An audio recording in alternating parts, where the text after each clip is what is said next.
Hello bestie, bigla ako nag-crave sa aking sushi bake kaya naman napagawa ako. Naglagay na ako ng sweet cooking rice seasoning dito, vinegar at toyo. Gumagawa ako dito ng teriyaki sauce. Hindi na ako bumili kasi mas mahal pa yun. Itong aking gagawin ngayon ay budget friendly. Pinakuluan ko lang at pagkatapos pinalamig ko lang siya. Ito naman ay brown sugar, salt and pepper. Ipapahid ko naman yan sa isda na gagamitin ko sa sushi bake. Ang tawag naman dyan ay dry rub dahil hindi siya matubig.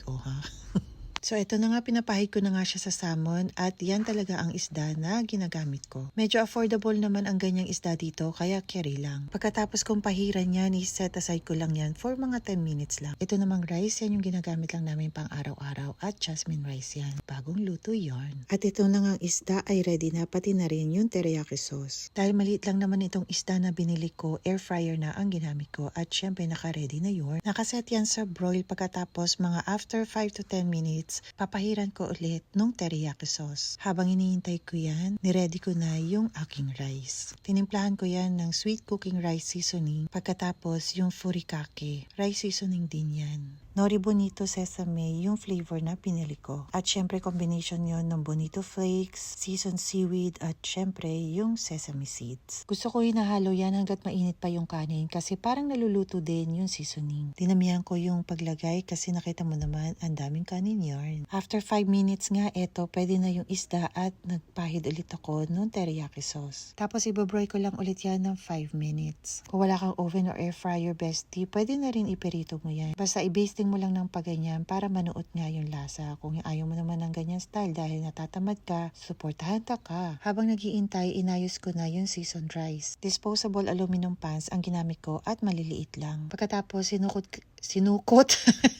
sinukat ko na yan per pan. Pagkatapos gumamit ako ng kutsara at nilulub ko, buyoy yan.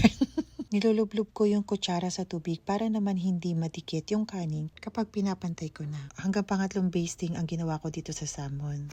Alam mo ba bestie, ang tawag sa pabebe na sauce? Tear iyakin sauce. O diba, todo pabebe na yun. May tear na, iyakin pa.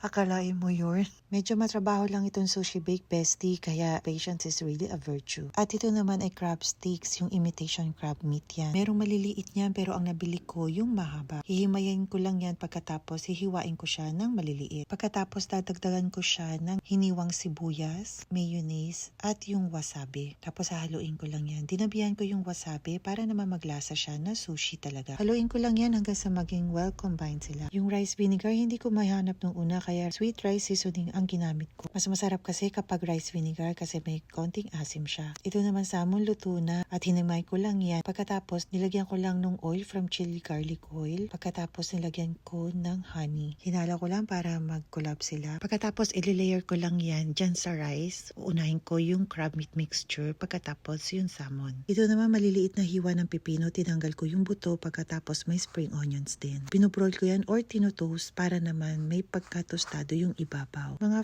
5 to 10 minutes lang yan, pwede na yarn. Nakita mo naman, may pagkatostado na yung ibabaw. Pagkatapos dyan ko palalamutian ng pipino at spring onions. Dinadamihan ko yung pipino kasi yan yung nagbabalance ng flavor at syempre may pagka-freshness. May pagka-fresh ang dating niya. Ay naku, bahala ka na. Tapos lalagyan ko yan ng sriracha at mayonnaise. Yung mayonnaise naman, ang ginagamit talaga nila yung ibang brand. Pero dahil budget friendly nga ito at syempre wala nga akong budget pa.